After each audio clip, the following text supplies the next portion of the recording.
everyone. Tonight we are playing the second session of three of Copperhead County, or maybe this is the sixth session of seven. Who's counting? My name is Donna. My pronouns are he, him. I'm GMing the game. Yeah, this week we're having a little kind of sidebar because we're missing one of our players, so we are not going on the much touted rescue of Jesco in favor of some actual business opportunities. So let's get a quick intro from our players and their characters. Let's do character keep order left to right. If that's all right. Okay. My name is David. He, him. I am playing the brick named Coke. Cool. And with being absent, I guess that's me. My name is Will. I'm playing Hope, the Hazard, who is badly injured still. Bruised ribs, burned hand. And I'm Ian. I use he, him, just like my character, Malcolm Preston Harris, who is our crew's mover, our getaway driver. And he's bound for glory, I think, either this session or the next. On the burnout, better the burnout than fade away path, right? So before we start recording, we were talking about getting up on the ladder of your front business by expanding to loan sharking to give you some much needed income. The three kind of general ways of acquiring some new claim are by conquest, so seizing an operation from some other faction, kind of construction, maybe not physically, but maybe like in a business plan kind of way, and diplomacy, like making friends with someone and getting them to cut you in.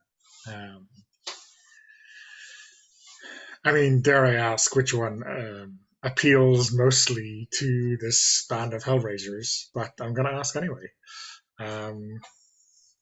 David, any ideas from Coke's point of view? Okay, they are. It's violence, diplomacy, and what's the third one? Construction, which is kind of okay. Building the business. Downtime actions, I think. Yeah, no, we don't have time for that.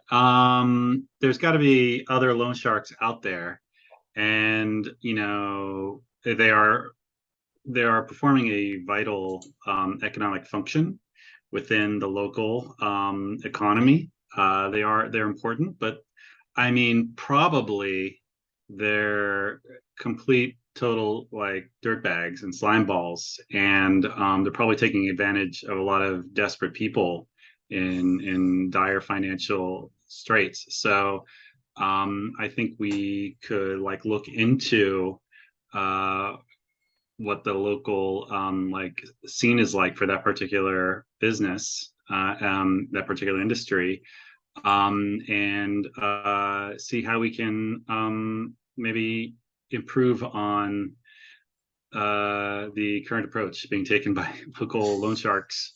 So, and then a bit of community service, right? And if we happen to clean up a little bit on the side, then I mean, we're not a charity, no, but we're better than the guys, right? Like, sure, those guys were awful loan sharks. When we do it, we'll shake you down and be nice about it. Yeah. I mean, or a competitive rate when you switch providers, Mm-hmm. Yeah. So I guess that means you're going to be targeting a faction to take this business alpha. So the full list of factions in the factions tab on the Keeper. The bolded ones, the ones you kind of have contact with already. But of course, that's not to say you can't pick on someone we haven't seen on screen already.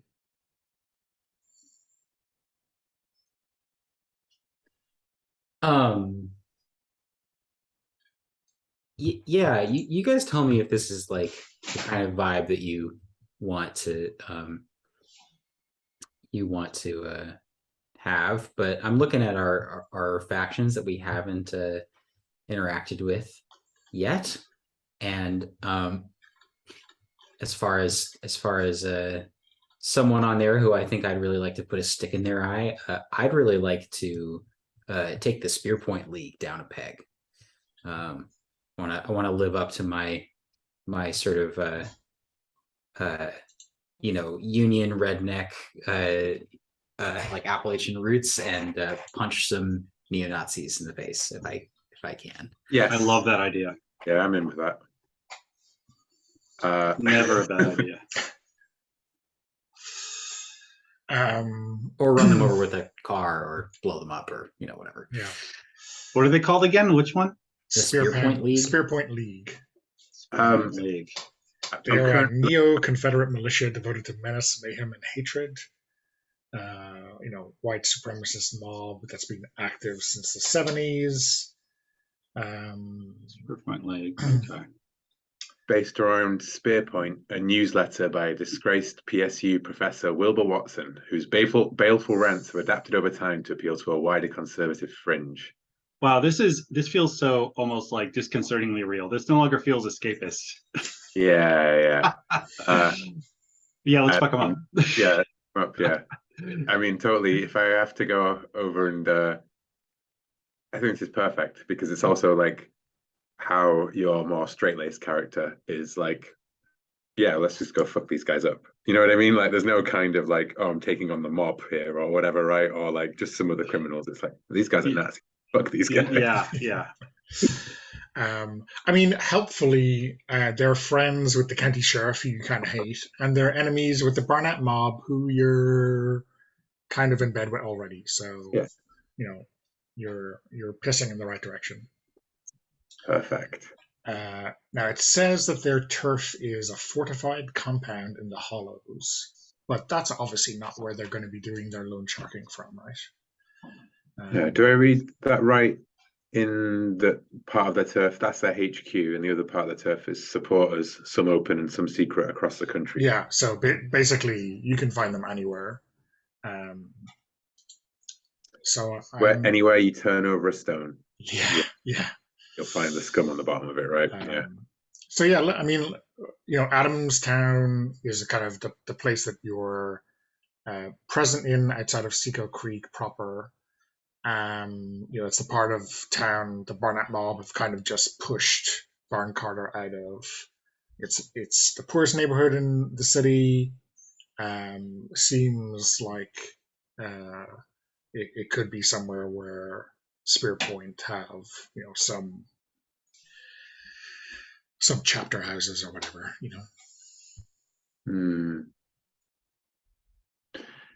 Yeah. So it feels like this Spearpoint group has like the sort of kind of like populist, like semi-respectable political side of it, right? Like the one that's invited. There's just asking questions and talked about kind of thing. And a lot of yuppies and like shady white collary people who are secret racists, but then probably also has quite a lot of grassroots supporters who listen to the radio show and possibly mean enough to, it's less like they're loan sharks on behalf of Spearpoint as loan sharks who happen to be part of the Spearpoint organization. So so there's a class divide inside of this loan sharking and the Spearpoint operation, and maybe that's our that's our point of attack. If we can find, they've got to be, there's probably money being funneled in both directions through them. And if we can turn like the sort of more grassroots, like blue collar, like customers and allies and affiliates of Spearpoint, if we want to do that, which is what I am proposing, I guess, both in and out of character that we do, maybe sort of find somebody that they're shaking down a lot more aggressively, and find somebody who's just on the point of having the hammer dropped on them because they've taken too long, and we step in and we say, hey, these awful white supremacists, who, by the way, have some very moneyed connections. They're actually connected to some rich assholes who, exactly the kind of people who step on people like you and us. They're taking advantage of you. We will. We can be Antifa loan sharks. I love it. Yeah, we can Yeah. we can we can approach them and say, hey, they're about to drop the hammer on you. We will take on that what's the word I'm looking for? Like, we're not taking on their debt, we're taking on their whatever. Is it the VIG? I think I've heard it called the VIG in something before. Oh, I don't know. That's not the official term, obviously. You But yeah, promised to pay basically, us. Yeah, you promised to pay us back instead of them. We'll make Yeah. them go away, and you'll get an extension. yeah, And then that can sort of like get the ball rolling, hopefully on a larger, if word gets around that, first of all, we're not connected to a bunch of rich assholes, and second of all, we're not like ultra violent like these skinheads, then that helps bring the business into our orbit and win some customers. Buy local, right? Yeah. Okay, cool. Farm to table loan sharking. Yeah. It's, I mean, like, I guess it's not artisan because that, is going in the wrong direction again. But farm to table is the right branding, right? Yeah. Okay. And we can make Baron Carter even more of an asshole by, like, he was fine with these guys operating on his turf before we killed him. So it sounds like, because taking like one or two customers is probably not, really getting a real stake on the claim. So you're probably that's probably your wedge in the door, and then either fast forward for word of mouth to bring more people your way, or just get them to react in a violent way whereupon you can kick their ass and take their lunch, right? But I guess we'll play to see how that goes. Yeah, it struck me almost as like Coke's just given us the pitch, right? Like, find some people who are being fucked over by these guys, because we'll probably know like vague stories, right? Oh, like whoever these people are, like they're the asshole kind of thing. Didn't thingy whatever, and then like as we dig into it, it can be like they're our gather information for how the people were going to fuck up, basically, and drive out of their claim. Yeah, perfect. Gather information either for like how their general operation works, or like you said, some leading prospects, right, to jump across to you who are in trouble. I guess gathering information is as before. It's an action roll pretty much, although no real consequences apart from the value or the accuracy of the information you're getting. Anyone have a thought on where to go first, or where they want their character to go first?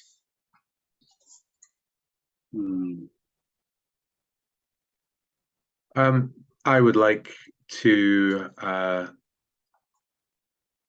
this prospect of we find some asshole loan sharks, right? So I would like to go and I guess use your brain to study and solve the problem, or maybe survey. But I think really what I'm trying to do is like speak to some of the regulars, the locals, the people who we grew up, you know what I mean? Like, we know all the people around this part of Adamstown, Seco Creek, right? I want to talk to people and like, work out who's in bad to a bad person, who's going to be a good target for us to take out without anyone causing too much of a fuss. So I mean, like, talking to people you know, or like your neighbors or whatever, is usually connect, but maybe like survey is like, hey, let's watch the bank like the day before payday and see who looks really nervous or whatever it is, and talk to them that way. I'm just so bad at every single human interaction. uh, uh, Screw it. That's actually what I want to do, even though I'm bad at it. So let's do it. Okay. You're I'm not gonna, doing. Oh, you're rolling connect, right? yeah. Is and connect is. There's so many different social skills, and I know they're often minor distinctions. Connect is sort of like the closest thing we have to like empathy or intuition. It's reading people. Is that what it is? Well, like reaching people honestly, right? Okay. Mhm. Reaching people dishonestly is hustle, right? Okay. Oh, okay. Yeah. Yeah. Yeah. Instead of watching it, I mean, this is just a setting change, a flavor difference. I mean, you're still rolling the same number of dice, but it might make more sense to do that. Where do people go when they're financially desperate? Besides the bank, they go to the bar to to drown their worries a bit and dull their nerves. So, and you have one, so it might just be, instead of like lurking around banks, just sort of hang around in your own establishment and just like talking to people. Yeah, I like that. And you probably get like a free dice for then you will have maybe Hector, your bartender. When you have a contact I helping will you out. take it. I will take it if it means I can roll more than 2 dice and taking the worst result, Yeah. right? Like 100%. Oh wait, how many dice do you have for Connect? Oh, 0. Oh, Zero. I have one in Connect. I'll do this roll. Oh no, it's fine. This is what I want to do anyways. Are you sure? Yeah, All right. I'm not. I I might can. do it as well if this doesn't work Oh out for you. So I'll roll the 1 dice. I'm not going to push myself or whatever. That is a 5. So that was a good roll. Yeah, There you good go. roll. All right.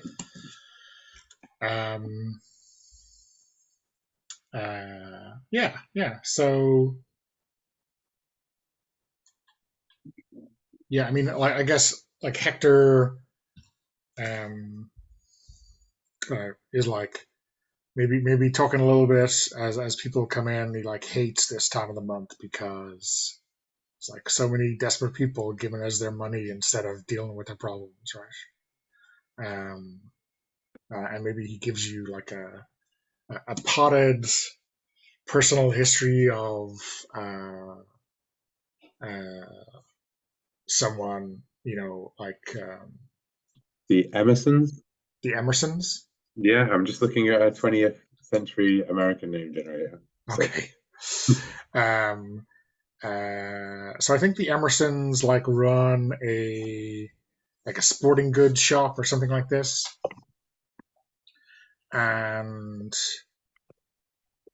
you know, people are ordering from Amazon or whatever it is these days, and they they definitely helped keep every sports club in this neighborhood alive back in the day. When and now it's like they're begging those uh, alumni or whatever it is to help them out, to shop local, but living hand to mouth, month to month. Um, uh, how do you think you make this connection with Emerson in the bar? I mean, I think he's,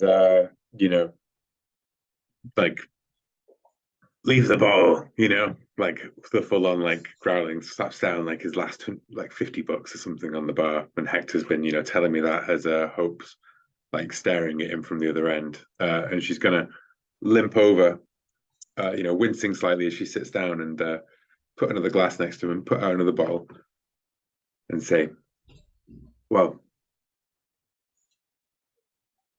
shit, man, like someone got you over a barrel." Same story, different month. Hope, what can I say? But Juice is fucking running as usual. well, come on, man, tell me, who's got something over you? These hunting people, you know, very friendly, first time out. We want to keep this neighborhood the way it used to be, all this kind of stuff that you kind of believe. because they're giving you a way out of your trouble. We'll cover your bills. We have friends in high places, all this stuff, but you get further in than you'd like, and then it's 4%, you know.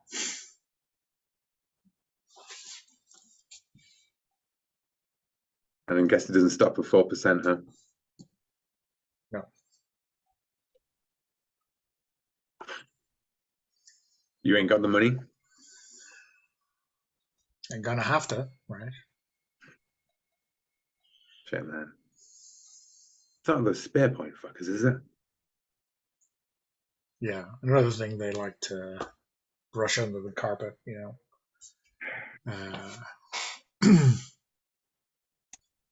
But, you know, you get it brought into the back room when you're a bit late the second time, and you see fucking posters and the paraphernalia. The back room, huh? Yeah. Back room of where? You know that old gym off 4th Avenue? It used to be big back in the day. Yeah, I remember that, yeah. It was like boarded up. I Yeah. mean, or, you know, like the fucking whiteout on the windows. And I So, thought yeah. that fell down.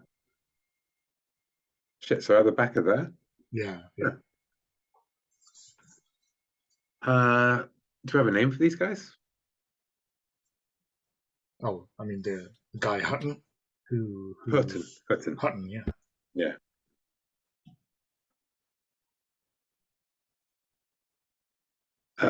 Shit, man. I mean, what, this guy and all of his goons and everything? I mean, I don't know how much information I can get out of this. Now I know the location that we're hitting. I know who it.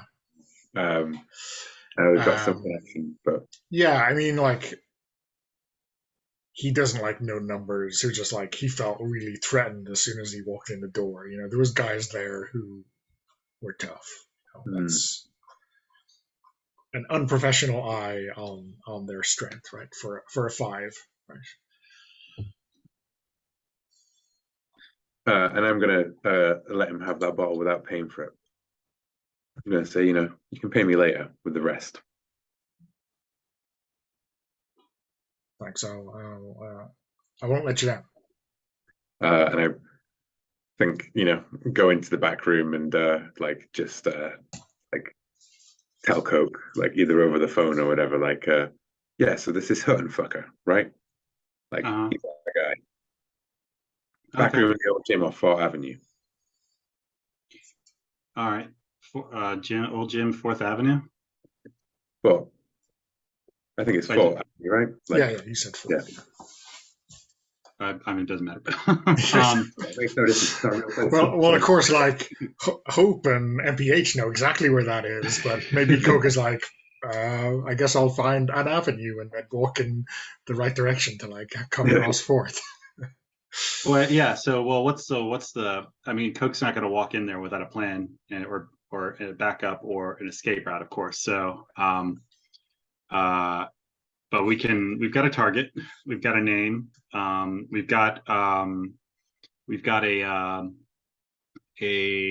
beneficiary of our you know, goodwill and community spirit. This needs to end up being, I guess there's 2 things. We got to actually take out this Hutton guy, and we have to sort of like take on his financial we got to take on his assets, right? We got to start out with whoever this person is, the Emersons, and we got to kind of make it clear, you know, in some kind of gentle and diplomatic way, like, okay, this is a bad situation for you, and you know, it's, you still have to, you know, settle your debts, but that doesn't mean you deserve to have your arms or your legs broken or worse for failing to make good. And, you know, we think there needs to be a change here in how this business operates in this community. So we can help secure an extension for you with a much lower rate of interest, and just put it in those terms, like That's what I'm sort of thinking. I mean, that sounds like the job will be a community meeting, which is fine. I mean, maybe not like Yeah. meeting with everybody in the community, but certainly work, sort of like put this to the Emersons and get them on board. And then once the Emersons make the jump, especially because they're not I small mean, time, it sounds like they're owners I of don't think. typewriters. I think the idea is we take out the loan sharks. We don't need to worry about it. Okay. Like it's more like All right. we fill the vacuum of the people Okay.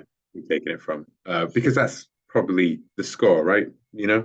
Okay. I mean, like if you convince all their customers to come over to you, Spear Point are going to come looking for you, right? But if you go looking for them, then the customers are going to come to you, right? I mean, I was thinking like a two-pronged kind of thing, but certainly taking out Hutton and company is essential. But I really want to see our brick punch some dudes. So.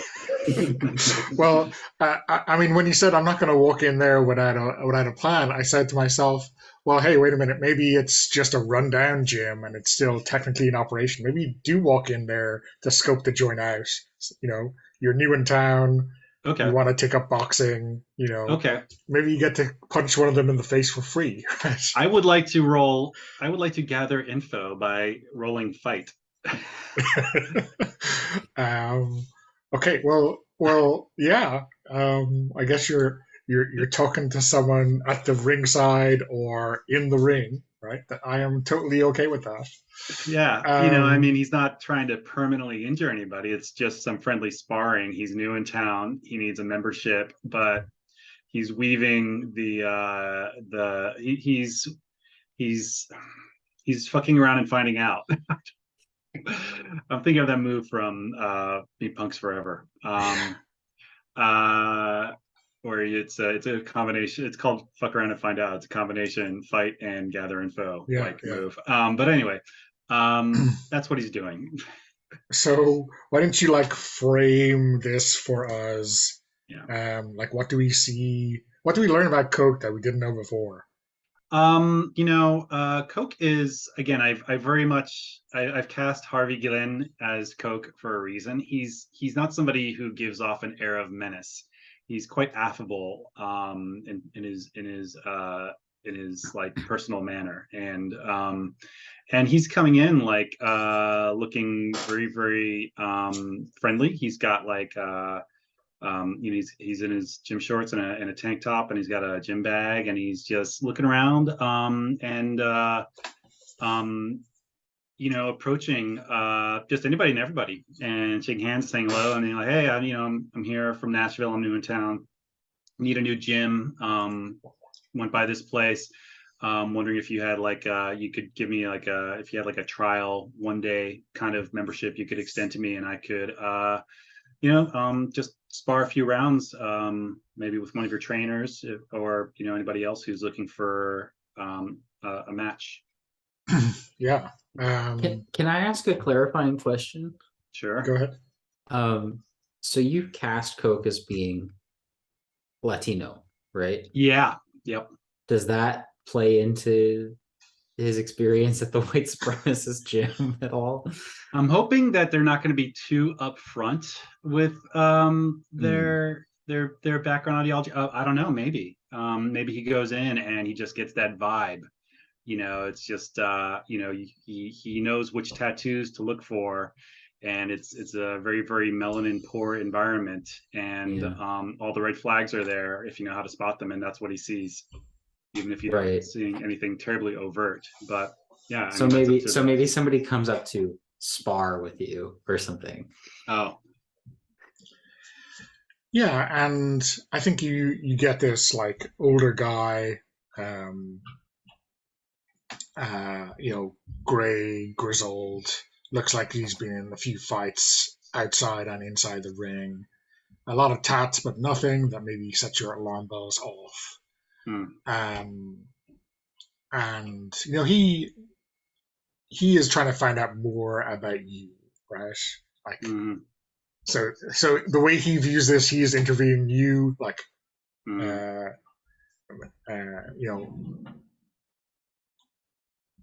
maybe you'll just walk away as soon as you get punched. Maybe you're in it. Maybe you can be trusted. Who knows? Find out where you're from and who your people are and all this kind of bullshit. Yeah. All the discussion he does of his family is the mother side, the Hispanic side, the Cortez side, and just so he doesn't have to, so Coke doesn't make any reference to the local family. The more white bread half siblings. Yeah, I mean, certainly if you mentioned either the Harris name or the Cutshaw name, that would he's local, he's going to have heard those family names. Yeah. So Coke is going to steer clear of those and just talk about life back in Nashville and his mom's family and extended family and home and all that. And cool. Yeah. I mean, it wouldn't be a stretch to say that you never really knew your dad. Mm-hmm. He never really knew, Cook never really knew his dad, and that would totally, I mean, I have no idea how implicitly or racist this guy is, but another fatherless, Hispanic. Of course he doesn't know his dad or his dad's family. So they step into the ring with you? Pardon me? Are they going to fight you? Yeah. It's let's see what you're made of. Puts on the helps you into the gloves, and I mean, he doesn't know that Brick has been in a fight, so he gives you this really basic advice. Yeah. I'm gonna punch you, and it's gonna sting a bit. You're gonna get a shock, and that's when you find out what you're made of, right? Right. So yeah, why don't you roll your 2 fight dice? Okay, here they go. That's a 5. Okay. So yeah, I feel like now that I think about it, you might have an idea of what Coke could actually learn in a boxing ring in this gym, and he's probably just taking their measure of how much of a threat they are, and it's a matter of maybe this is long term, going a few rounds with a few different people. Also just a matter of scoping out who these people are, and a little bit of actual hands-on learning in the ring. So well yeah, I mean, let's I think you're finding out a little bit about this guy. We'll call him Mulcahy, and he seems more worried about not scaring off a new prospect, and not hitting you as hard as he could. He seems like a fair boxer. Yeah. Cook is playing up a little bit, just a little bit. How oh wow, ooh, I felt that. Oh hey, you're quick. Kind of. He's he's a bit silly. Yeah. And I think you can kind of get a sense of the room when that stuff is going on. A few people are smirking, and maybe there's a side bet going on as to how many rounds you'll last with Mulcahy and all this kind of stuff. So there seems to be I don't know, maybe 50% of the people here seem kind of relatively open to having Coke on the premises and just saying, hey, Mulcahy's getting into the fight. They see this every couple of weeks, right?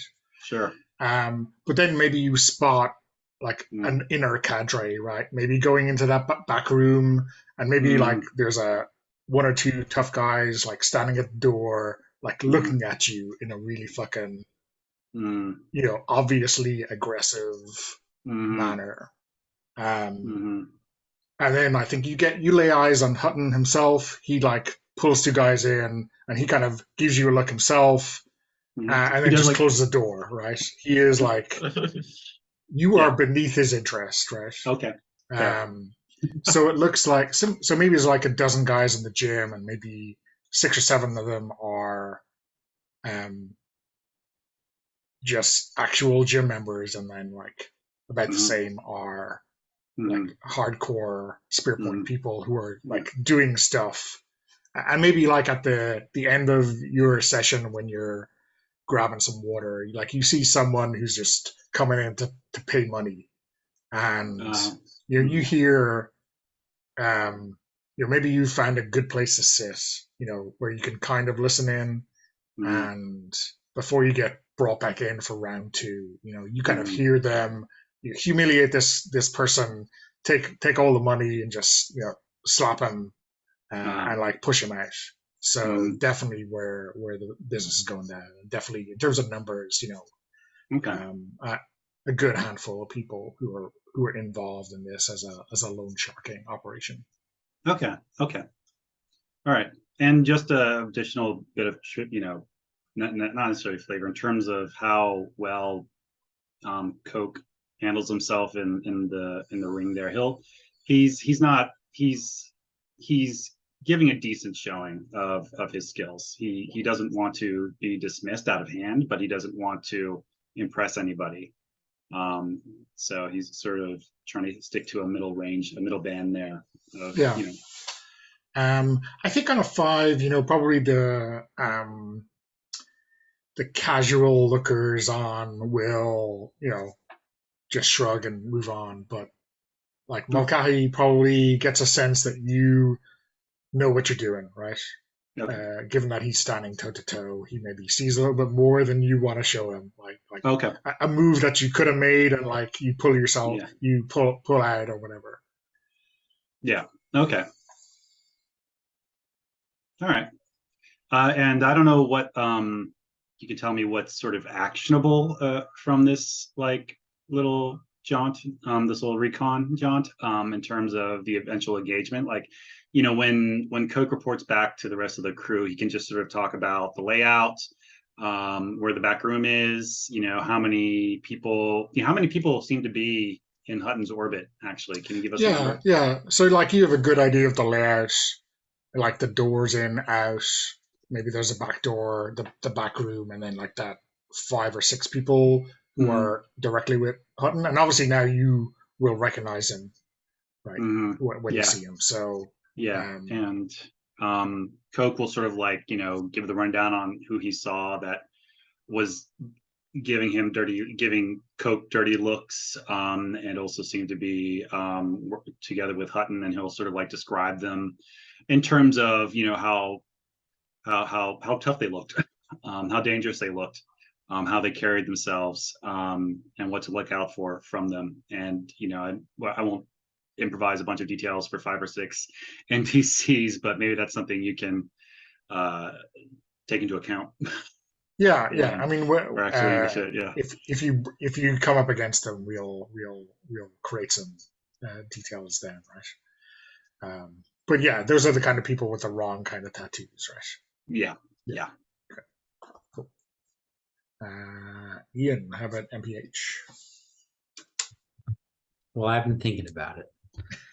And you know what lies at the intersection between uh, Southern tradition, uh, criminality, people getting into a lot of debt because they, were in a desperate situation. Uh, and MPH is NASCAR. I want to say, if it's okay with you, Dana, that out here to like the very west of Adamstown, this kind of green uh, rectangle with a rounded edge there. I want to say that there's a what do you call it? A track, an oval there. Yeah, Um, yeah, a racetrack, I guess. there's a racetrack. Yeah. And lots of people come here, and lots of people place bets uh, on the races. And I think that the and also white supremacy, NASCAR infamously racist sport. I think that the Spear Point League, like, is the one to follow up on the debts that people get into by like making these incredible bets. And so I think that uh, this is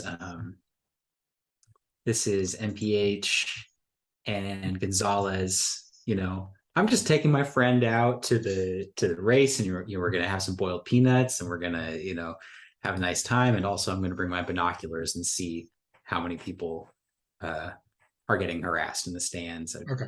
That So sort of thing. you trying to get an eye on the people who are doing the harassing to kind of get an idea of like Yeah, who I is think spear point so. or I think so. I mean, I'm trying to find the thing that overlaps the least with what Will Mhm. and David just did. So if do I have an idea? I mean, if you want to get loan sharks and money, right? If they're involved on the betting side, maybe you uh, get a race to go the wrong way for them. You hmm, know, shake them up that way a little bit. I don't know. yeah, how would I do Um, that though? That might be yeah, that sounds more like a job, but yeah. I think I want to just observe them from a distance. And this could probably be like if if Hope was figuring out like what the average person's the average debtor's experience with the spear points is, and if Coke was figuring out like what the character or the hideout or the spear points is, Well, maybe I can figure out like, I kind of found out the where, and Coke oh, found out sort of some of the whats, right? Like right. in terms of their strength. I So want to figure out the how much. I want to figure out how many how much? people are like kicking up to the spear points, and to get a kind of general idea of like what is the scope of this business, what how many different shipments are being moved, um, if we were to hit their hideout, like how much would we have to be ready to get away with, that sort of thing. yeah, okay. Um, so what do you think? Survey or I'm gonna try to sell you on hunt, okay? track a target from a distance, Okay. observing like from the stands with binoculars. Yeah. Okay. So that'd be like like one person. Maybe you get like a description or a lead from Coke or Hope, and you're kind of following them here and like seeing Mm-hmm. what their BAE looks like at the racetrack, right? Yeah. Okay. Cool. Um, and Gonzalez is helping you. So that's 2 dice. Okay. Here we go. This is scoping out. That's a 5. I got a Another 5. five. Okay. Yeah. I think that's all Um, fives. Three all fives in a row. fives. Yeah. Yeah. It's good information. Um, yeah. I think there's obviously like people coming, into the kind of the betting office that they use as their front, and I think you probably see two things going on. Like one is people who are in deep, making bets and getting lucky and just using like having that moment where do I use the winnings to pay off my debts before these guys break my kneecaps, or do I like I'm on a roll, I better bet more. Um, I think one of the other things that you can kind of see is that maybe this is like a money laundering operation. So maybe the the juice on all those loans is coming in as bets that are lost, and then that's laundered um, as real legitimate racetrack. And maybe there's a little bit of that fundraising coming from the other arm of the business in as well, right? So there's I think it's almost more money laundering than it is. Although obviously there's people, you know, owing them money here as well. Mm-hmm.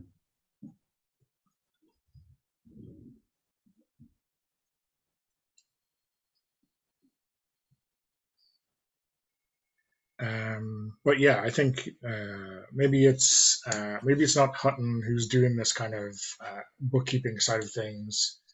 It'll be someone else. Let me fish a name.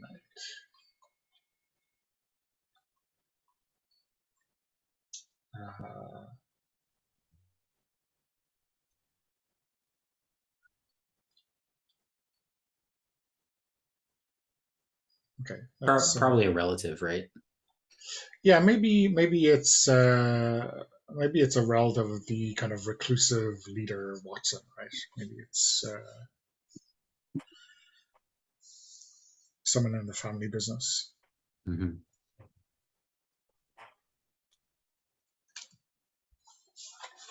Okay.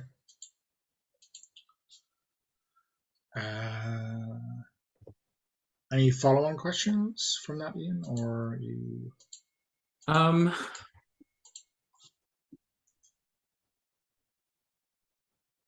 Not not particularly. I think that we have what we need to know. I mean, I'm sure that I don't know. I definitely imagine uh but like both MPH and Gonzalez are like this sport is amazing. Like racing is amazing, and it really sucks that it is like so compromised in this way. And I mean, mostly like I just want to like imagine that scene like under the lights, uh, like last sort of little bit of dusk kind of like dying away, the roar of the cars going around the oval. Yeah, I mean, I think there might be another in here because I'm sure you know the drivers, and maybe some of them are into Hawk with Spear Point, right? Hmm. Maybe some of them are driving for pittance, but like earning money for them. Right. And in that maybe it's a kind of you've got to lose today, you got to win today, Right. and what happens if they don't play ball? Right. And I can't imagine. I mean, like this isn't this isn't Tallahassee that we're talking about. Like this is not major league racing, I would say. And so, there's definitely a part of it that's like, well, if you need to, if you want to move up and you want to sort of like get into the spotlight, you need patronage. You need to like pay your respects you got to pay your dues, right? Mhm. And maybe the dues and the patronage take up a bloated, they sort of balloon out of proportion a little bit. Okay. Let's take a break. I know we're running a bit late on that. Let's say back at 20 past. Yeah. Okay, sounds good. So I guess we have a better picture of what's going on with Spear Point right now.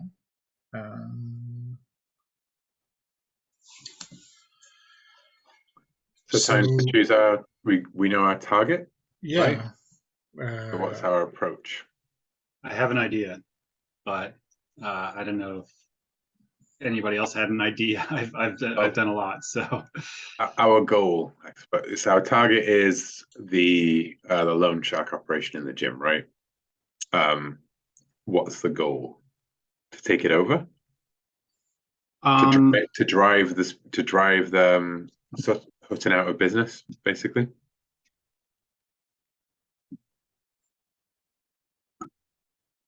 Yeah, I guess I'd say I don't think MPH really wants to like take the gym itself, you know. But Yeah. I do want to sort of drive it out of relevance or make it. But take the loan shark operation over, right? That's the point, right? So we need to get rid of these guys, basically, right? And getting rid of these guys is available in a variety of ways, but the least probably the most obvious one to me is just like basically like running them off. You know what I mean? Like, Yep. So is our target is the Sutton loan sharking operation out of the old gym. Our goal is to drive off Sutton's crew. Yeah. If we were a different type of crew, maybe it would be like, oh, well, we'll break into their hide out and we'll find some incriminating evidence or something. But I don't think that's really our speed. Through the Scooby Gang, yeah. Was those rich white old bastards all along? Yeah. Who are you under that mask? I mean, Hopes would obviously be like, well, let's just go in and fuck some shit up. Okay. Yeah. Yeah. So I think that's going to be what happens, but I have an idea to maybe grease the path towards fucking things up. Coke offers to go back tonight after they're closed for business, and knock on the door and walk in and say, hey, I was here earlier today. I like this place. I want to be a member. What I didn't like were these dirty looks some of you were giving me. And I really would like to come to some sort of understanding before I become a regular patron of this establishment. So here's what I'm going to offer.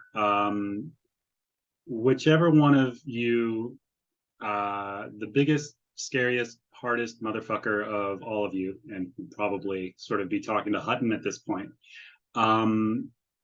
go 4 rounds with me in that ring. And if you win, I'll leave and I'll never come back. If I win, you don't got to talk to me, you don't got to look at me, but you at least have to pretend I'm a human being. And if Coke does well enough here, it'll accomplish 2 goals. It'll get them on the inside. It'll take out their head guy, like right off the bat before any, like, I assume things are going to explode into violence regardless of what happens. It's just like if Coke can, prove himself well enough, Hutton can be neutralized in a boxing ring right off the bat. Everyone's attention will be on the match. So that gives the rest of you the opportunity to come in and catch everybody off guard once the match is over. And Hope, I assume, will do things explosively, and MPH I mean, will... I was just gonna punch and hit them with things. Or that, however it is you plan to do it, at least this way, you'll have an easier time catching them off guard because everyone's going to be watching the fight. Well, I think ultimately this is going to boil down to whoever's got growl being able to, you know what I mean? Either we literally take all of these guys out like all at once, or we for good, I suppose, or like, you know, very, very, or we beat up enough of them that we drive the rest of them away, and we say, you know, go on, get Adamstown ain't a place for Nazis no more. Like, yeah.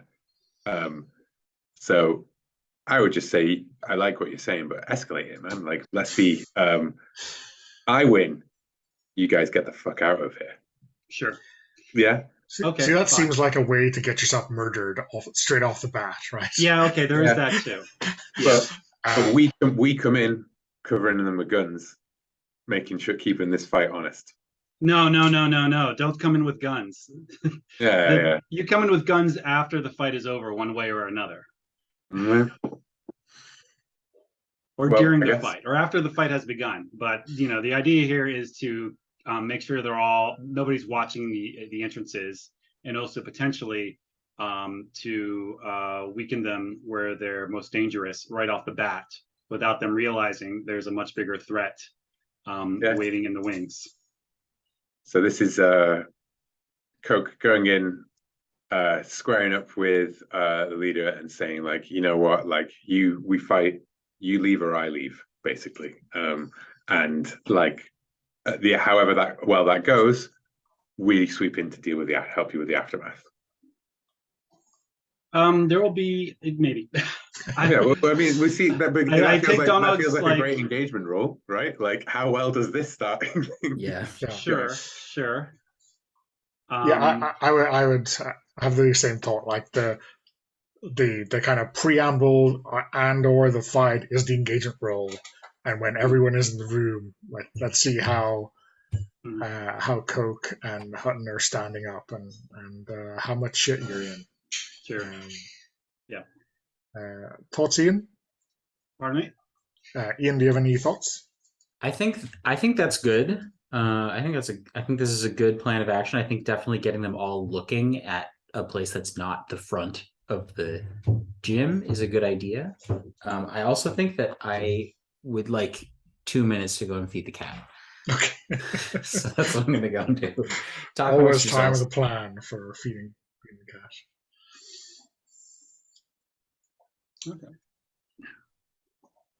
I don't know when you want to talk about like contacts, because I've been trying to think of how I can use my contact to help, just as backup. Yeah, I mean, if you think you have a friend or associate who can help your preparations, then that is definitely something. So, oh, they can. Okay, maybe not anything else. Maybe not. Okay, maybe not preparations. All right. I was thinking. Yeah. Okay, you're right. Contacts wouldn't really go with you on the job. All right. Never mind. yeah, if a contact is going with you on the job, they are That's an asset. they're probably part of the crew, right? Yeah, you're but right. like they could be outside or like prepping you for the fight or something like that. That is. But when the shit hits the fan, they won't be there, right? Because they are not in the crew, right? You're right. Okay. So we can be pretty generous with how we interpret helping with the crew's preparations, right? How can my contact Grady, a bouncer, help with these preparations? I'm trying to think of the obvious way was as a on the job as a hitter, but he can't be on the job. So I'm just trying to think how he could help to prepare for this. A flashback to sparring with Grady. Okay. Yeah. How's that? So Grady, I think, is a bit more of a he was Coke's kind of wingmate when they were both bouncers, and had like a good cop bad cop going on. They were both heavy hitters when it became necessary, but Coke was the one that was always trying to de-escalate, while Grady was there looming menacingly. So just give him a reason to escalate, please. Yeah, basically. So I don't know, is that viable, like a flashback to sparring with, or even just like, I don't know how far we are from Nashville. Yeah, or like maybe maybe he knows the kind of that maybe he knows the kind of people who are in Spur Point and knows the way they fight, right? Sure. Okay. Yeah. And gives you some tips over the phone, right? Okay. When you're not sparring, here's what they will do, right? Yeah. Great. Grady's white, so he's probably worked the door at places like this. Watch out for the knife. They've always got a fucking knife. Yeah. Or when you think it's all over and you go over to fist bump the corner, that's when they'll get you, right? Right. Okay.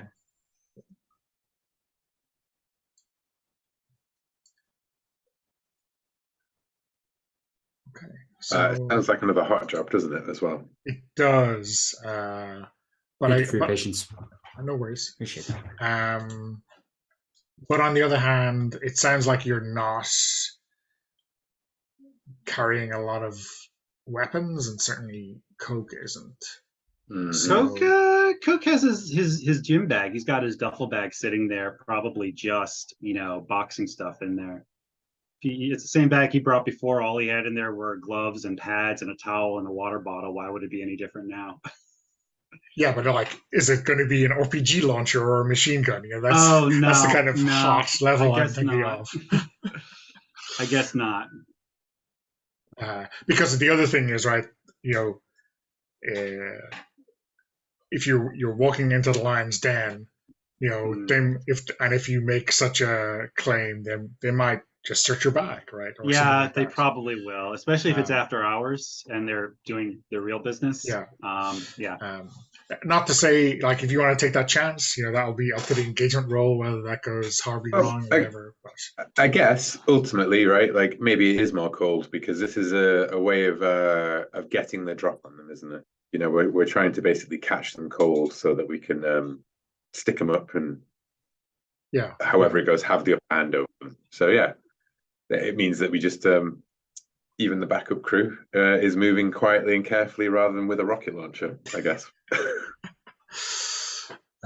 Okay, cool. So let's do engagement. You start with 1 for luck.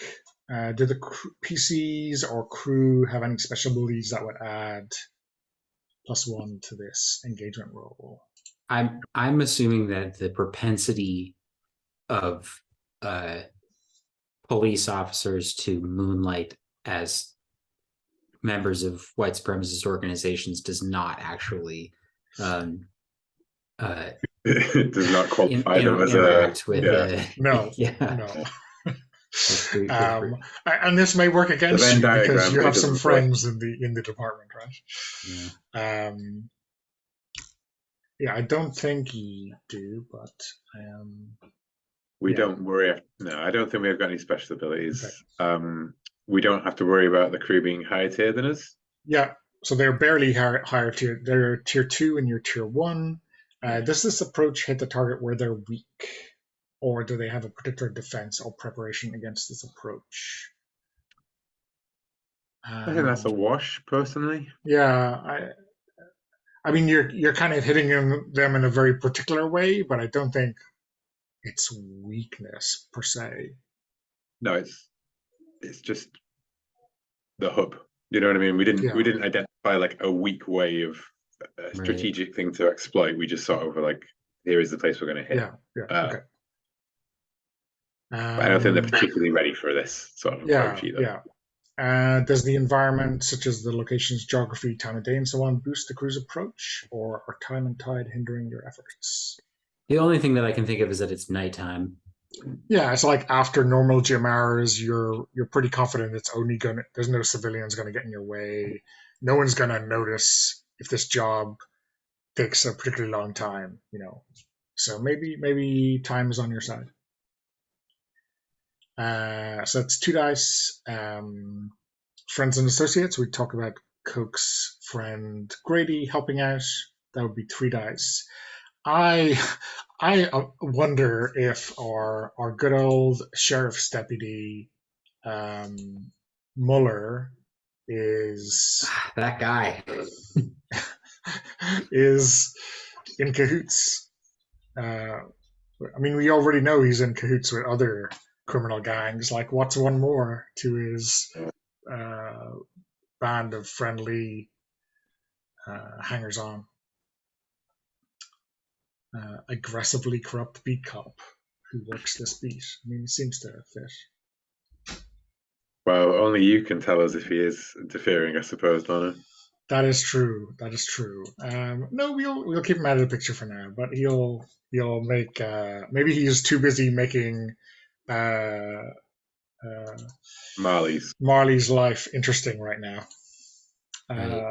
So it's 3 dice. He's over at the white supremacist kickboxing club.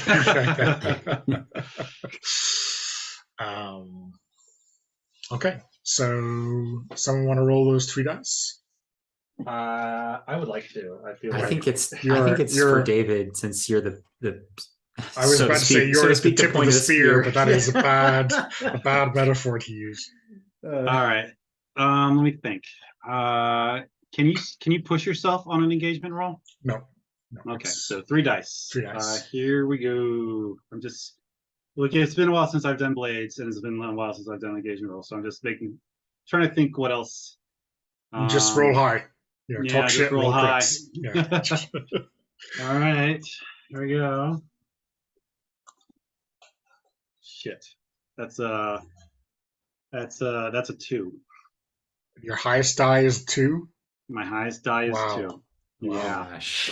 Yeah. Oh, I mean, the rulebook It was a good says, plan. "Oh shit!" I Yeah. couldn't have put it better myself. So did you roll 2-1-1? 2-1-1. Yep. Nice. Incredible. Okay. Yeah. So at least do the proper thing, and be on the side of the player characters. Yeah. Don't make it a case where I fucked up, my character fucked up. There's some sort of unplanned, I'm pleading with you, some sort of like X factor comes into the scene that sort of throws the plan into disarray. I'd rather not it be a case that well, anyway, you see what point I'm making. I don't want to feel Yeah. too I mean, Coke is a good fighter. He just didn't expect this, right? right. Okay. Um, uh, He didn't expect Hutton to also be a really good fighter. so, like, guess- oh yeah, so like, tell us what, like, I think we know a little bit of what Coke's challenge, his throwdown is. Like, what's, do you want to give us a little bit of a sound of that, David? I mean, it's pretty much as I described it. He sort of walks in. He's got a friendly face. And he's carrying himself as same old affable, friendly, approachable Coke, and he's still smiling when he sort of lays it out. Hey, I want to come here. I want to patronize this place. I want to fight here. I don't want you looking at me that way. So, like 4 rounds in the ring. You win. I leave. I never come back. I win. Yeah, he's not going to escalate it to the extent Hope recommended. I win. You don't look at me like a fucking dog. Okay. So, like, Hutton is there, showing off his tattoos in a tank top, and like you think you can take him. He's like a little bit older than you, looks tough, but you're sure of yourself. But then he just steps aside, and then this fucking 6'4" monstrosity walks out, like kind of ducks to get out of that back room. Okay. And it's like this is that kind of Indiana Jones situation where like, oh, shit. This is in Temple of Doom where Indy realizes he doesn't have a gun. I was more thinking about the burly, bald German who, the propeller kills. Oh, I remember. In the Yes. end. Yeah, that guy. Okay. In All right. Raiders of the Lost Ark. Yeah. Yes. Yep. Okay. And Hutton says Smitty here will take care of that. But I think when he beats you into the ground, you're gonna stay there. And yeah. Okay, in the ring. And I think it's like punching a concrete post every time you make contact with him. Like. All right. I'm wondering if does Coke, like, when he realizes how much trouble he's in, does he like start a fight dirty, or like how principled is he in fighting this losing battle? Let me see.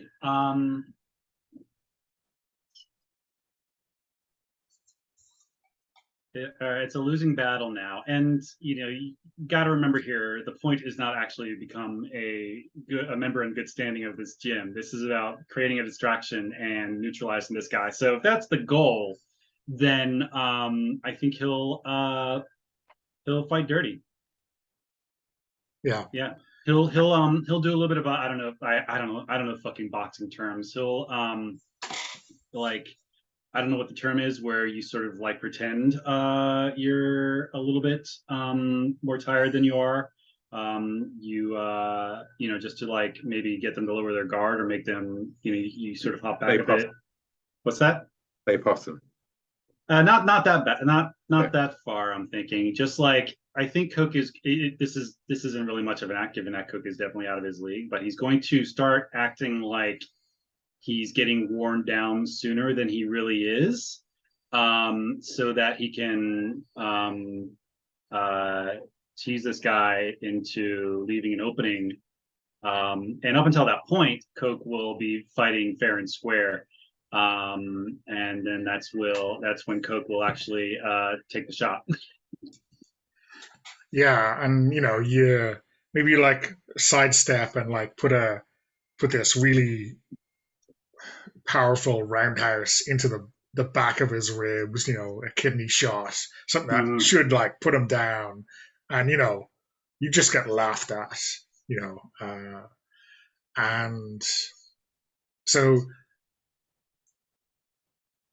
I think so. You're like looking at the clock, waiting for the end of round one or whatever it is, and like going, "Shit, what round did we agree the guys were going to come in at?" And just trying to survive till the end of the round. And yeah, I think so. The crew is in a desperate position, right? When we kick off, and I think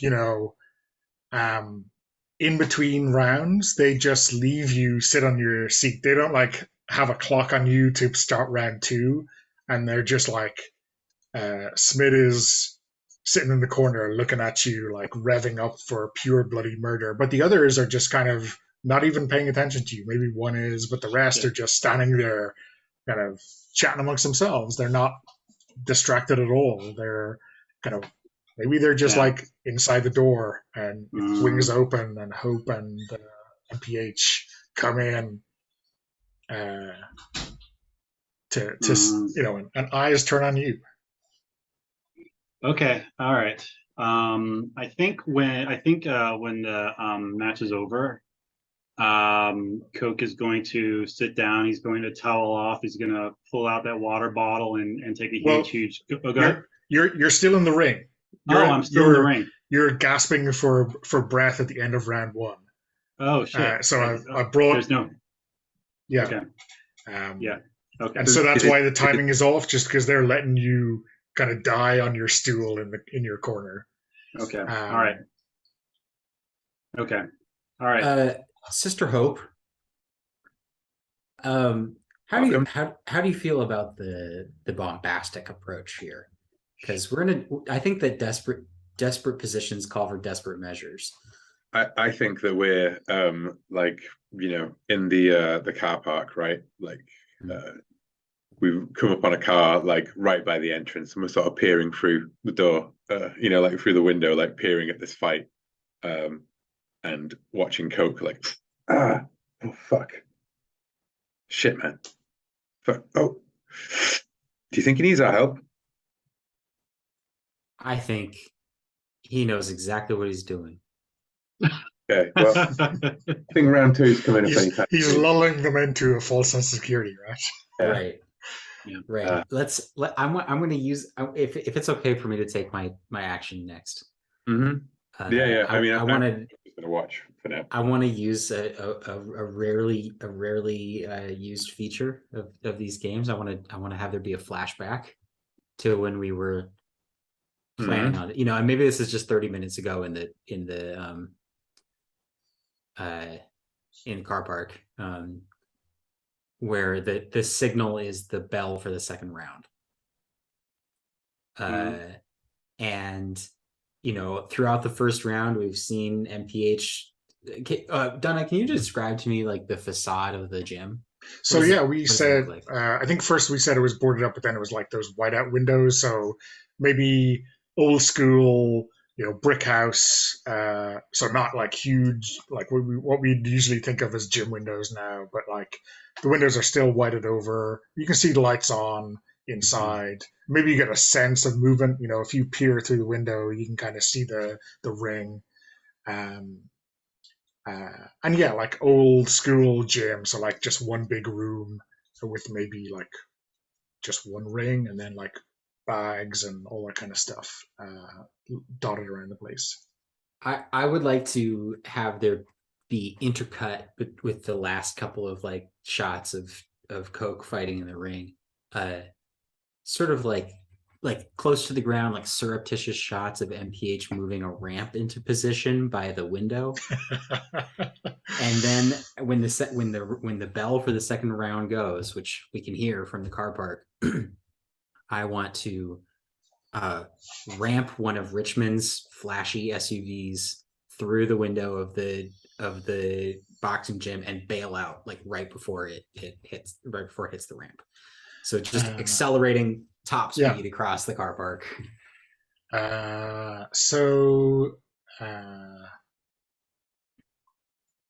Just thinking stress. I mean, this is maybe one stress. Okay, for the flashback. For the flashback, Yeah.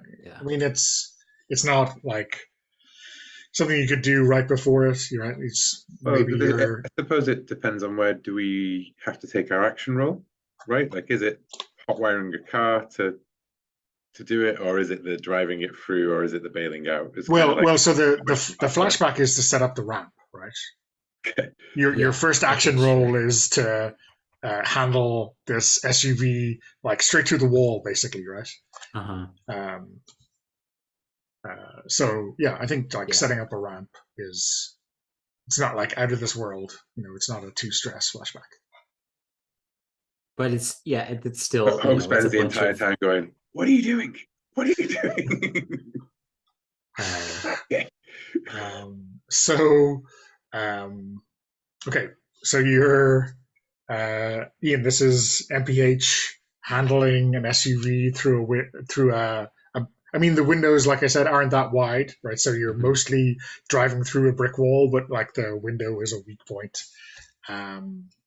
So that's a handle roll, a desperate handle roll. So remember to mark your XP in that action group. Okay? So that'll be under grit. Grit. Yeah. Okay. And until we say different, everything is a desperate roll. Okay. Well, I'm gonna hope that I can invoke full throttle here. When I run or drive at full speed, I get +1d to keep control, clear obstacles, or pull cool moves. I think that's fair. Okay, so I guess this is 3 dice, and I'll have one. I'll have one stress box left over if I push myself here. Do you think Hope is in a position to help? I don't know. I can help with the hot wiring of the car. I'm not seeing a way for me to help out with this otherwise. Maybe there's like you fixed a great big bull bar to the front so that you don't get completely creamed by this impact, right? Oh, I know what I did. I like take the door off. It's like I just take the side of the door that he wants to jump out of, like just off entirely. Okay. Like, you're not in the car then, huh? You're following up. Yeah. He goes like passenger seat, and Hope just pulls out his screwdriver, unhinges the car, steps out, and just goes, "Jump out this way, and I'll see you in there." Like, okay, yeah. Yeah, okay. So that's what, four dice here? Sorry, so you're 2 handle, 1 for Speed Freak, 1 for help from Hope. So mark that stress. Well, yeah, cool.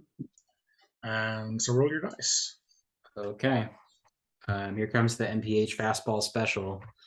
And he's just like yelling louder to like psych himself up as the roar of the engine like increases. So here we go. It's all 5s. All 5s. Okay. So you do it with a consequence. Okay. Of course, consequences can be resisted, right? So why don't you like tell me what that looks like? Because you're getting through. Maybe you're sideswiping a couple of them on your way in as you skid. Maybe you like crash into the side of the ring. Who knows? Well, I think I want to frame this as he's like bailing out before the SUV hits the ramp. Right? Okay. So like before we crash through the wall, so he's probably just like rolling to the pavement, and I could see the potential for some breaks or sprains, or at the very least like some pretty severe road rash. And when the car goes through, like that's what I want you to paint a picture on mostly. Oh yeah, totally. I think it's just like, Coke like leaning back against the post, um, the bruiser like getting back up into the ring, whoever is acting as like informal ref, uh, saying, all right, like, get back on your feet, it's time to fight. And like Coke keeping an eye keeping an eye on the window and seeing just like a dark shape like moving towards the window. And as the bell goes, the front of the gym just erupting into rubble as this flashy, and I'm sure it's a Richmond SUV, so the paint job is like, it's like metallic purple flake or something like that. It's got to come crashing straight through, right? And then where the bell is, yeah, right, like ding ding, and then oh shit, and they dive out of the way, and then the bell gets smashed into pieces by the SUV. Whole room just covered in brick dust and debris, and like it's like a bomb's just gone off on the side of the building. Yeah, so road rash, I think, is the fairest outcome to that. Yeah, I mean, it's desperate, so like minor road rash. Maybe I should push it to major road rash, right? So, right, and there's probably like backblast of rubble and broken glass and things. Yeah. So like in the hospital road rash, not just walking off road rash. Right. I of course would like to resist this. Okay. So yeah. Wait, if I may, this is a little bit okay. I don't know if there's any way to do this because I don't think it's physically possible for me to protect MPH from this consequence of that role. But I want to at least raise that as a possibility because I have Mama Bear as my brick ability, where if I protect a crew member or a friend, I get plus 1d to the resistance roll. No one can protect Malcolm from himself. Yeah, so like if you were in the car or like anywhere near where he was landing, you would definitely have been in a position to protect. Although protecting like is a child usually, as he flies from the car. Yeah, protecting is a good thing to have in your pocket for any kind of resistance. But I think just fictionally you're too far kind of separated. Right. But it's I appreciate the thought. I had to ask. Maybe somebody had an idea, but just in case. Okay. All right. So just be aware, Ian, when you're resisting, you get to tell me how you're resisting. So like wit, grit, or gumption, or grace. Mm-hmm. I think I'm definitely going to go with grit here. Yeah. I think that this is, having done this before, or having like laid a bike down or something, like more than once in his life.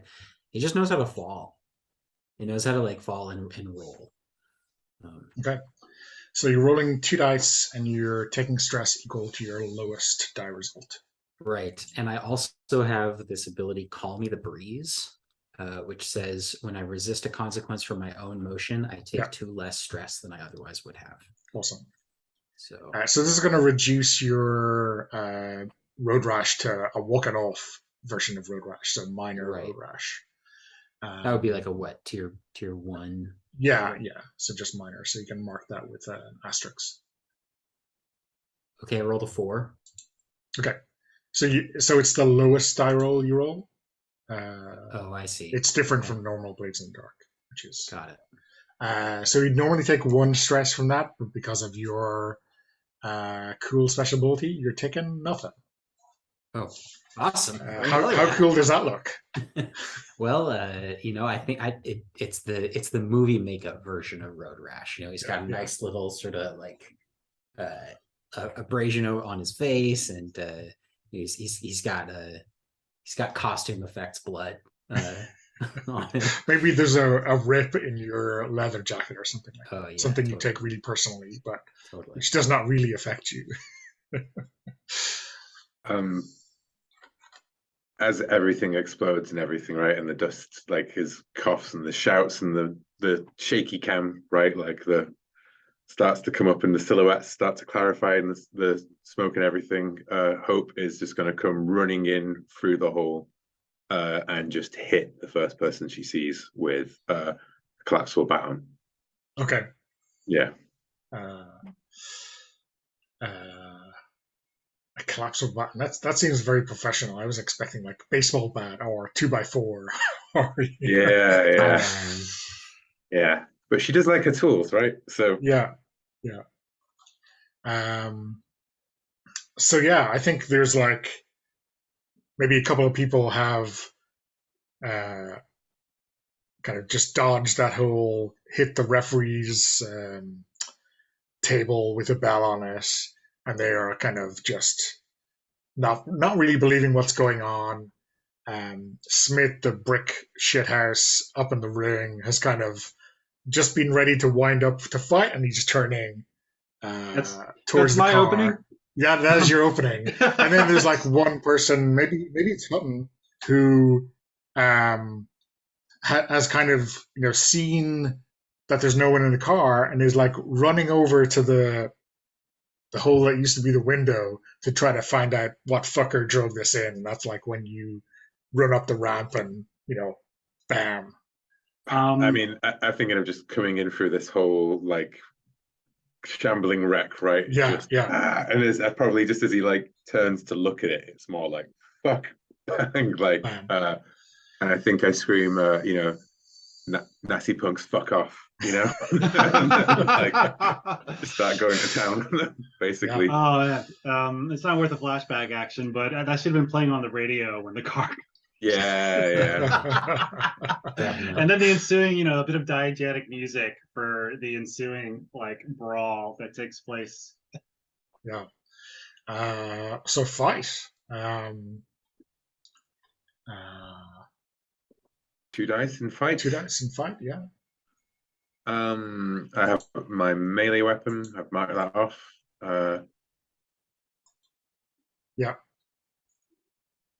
Which I guess just adds my effect, right? I guess there. So this one guy, and push myself for 2 stress, or accept collateral damage. What would the collateral damage be, do you think? Ooh, someone pulls a gun. Ooh.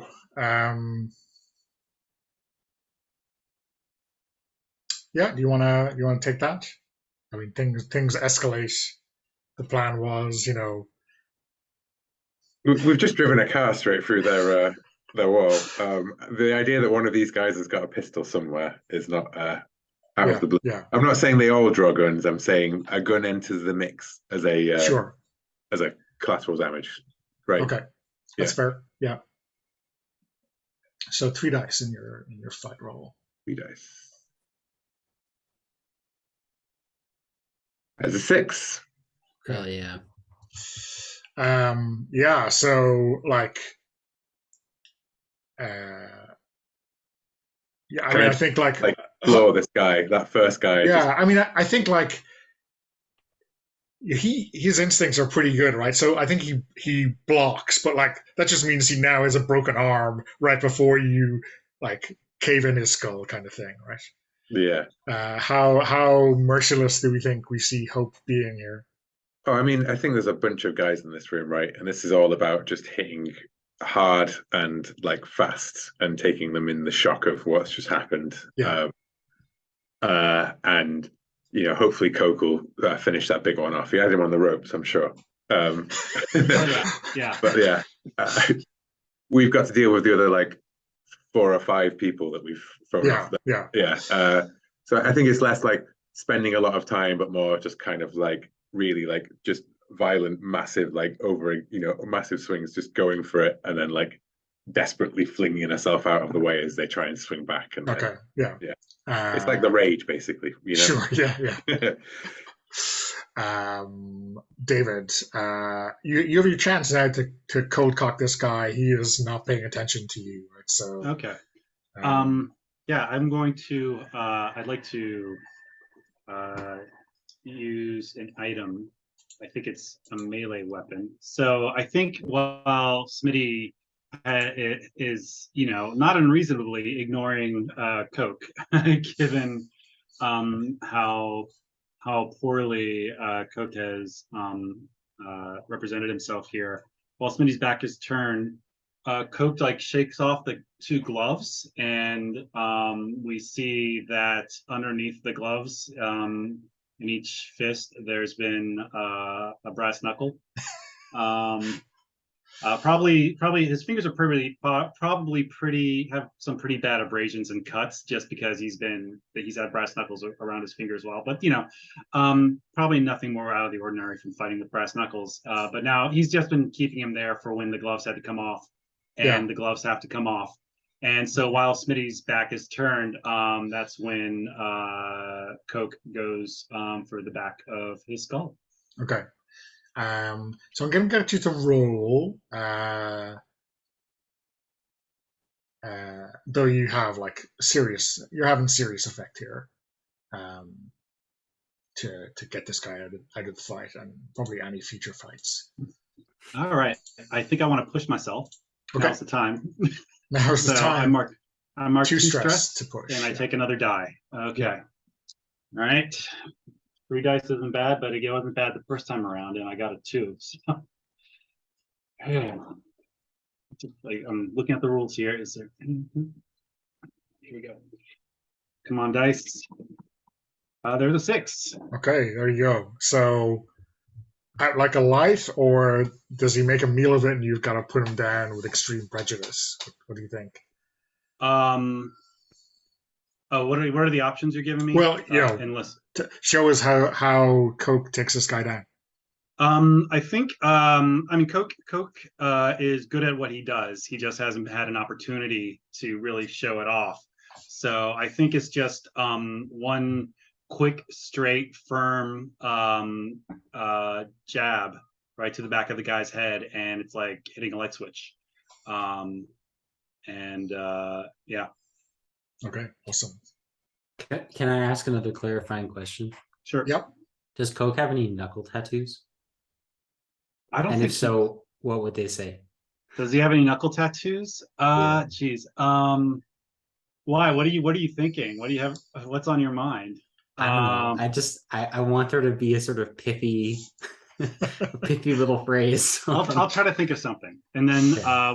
we can splice an image back, on the cutting, when we're actually editing this episode together. Uh-huh. We next week we see the knuckle tattoos in the opening title sequence, right? They've always been there. You just haven't noticed. Ian, you gotta follow up your SUV, jump through the window, and lay waste. Or... I guess what happened before that was I beat the crap out of that guy. You knocked Smith straight out, and they went crashing down to the floor, right? And then one of them pulled out a gun, like "fuck this," because I accepted it as collateral damage, right? Yeah. And this is a guy at the back that you weren't laying waste to. He's definitely going to be a problem for someone shortly. So just in time for Brother Malcolm to, re-enter the room. Yeah, I think Malcolm's got his trusty sawn off. So that I had never actually marked off from like unchecked those boxes. So I guess he's just had it with him this whole time. And yeah, I think he's gonna like stand back up from the like low, what remains of the wall that he just sort of caved in. And try to take the guy out who is drawn down on Sister Hope. Okay. Fight, I guess. Yeah. He's going to be shooting back, because It's desperate still, right? It's desperate still, so this will be, and so that counts for you two, Will and David as well. All actions are desperate. Yes. I'm gonna push here. I'm gonna help. Oh, okay. Can we push and help at the same time? Yes. Okay. Oh, I thought it was one or the other. So you can like push yourself or accept collateral damage. Oh, got teamwork it. is separate. It's the devil's bargain versus push yourself. Got it. It's the push yourself or push your luck is the way I got to remember it. Yeah. How do we see Hope helping? Just getting in the way or shouting or? I mean, that guy pulls the gun, right, and she's the one who's just beating the crap out of one of them. As one of the other ones like goes to grab her, she like just breaks across, and she's going to basically like be sprinting like sideways across the room, drawing the guy's fire away from Malcolm, so that like Malcolm can line a shot on him. But, okay. You know. So that looks like 2 dice, Ian. All right.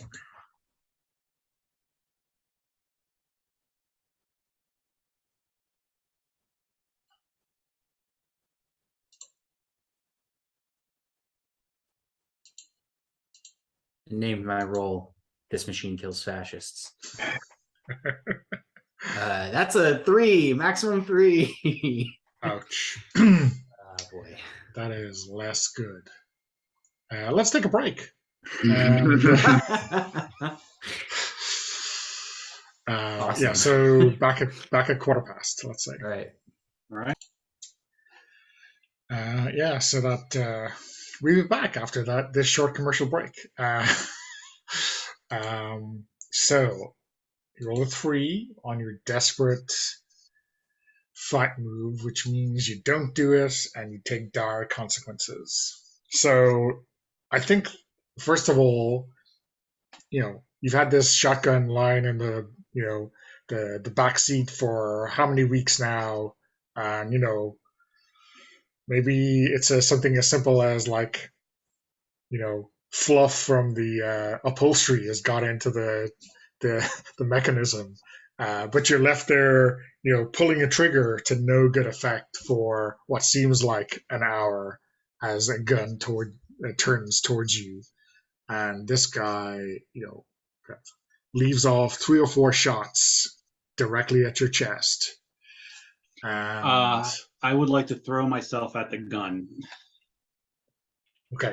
Do you do a a wrestling move? Yeah, out of the ring, like coming off like Chavo Guerrero coming off the top rope.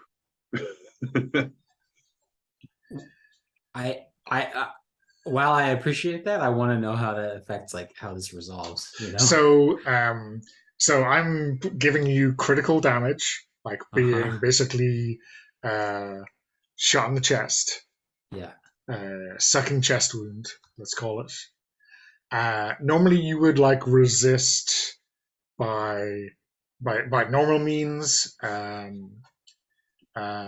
also the Brick's ability Mama Bear allows him, or normally anyone can protect a crewmate by saying, no, I'm going to take that consequence myself. And so they will resist it instead of you. They will take the consequence and they can choose to resist it themselves if they want.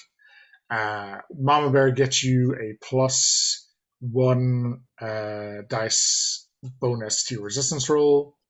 And if you take an injury as a result, you clear 2 stress. So, yep.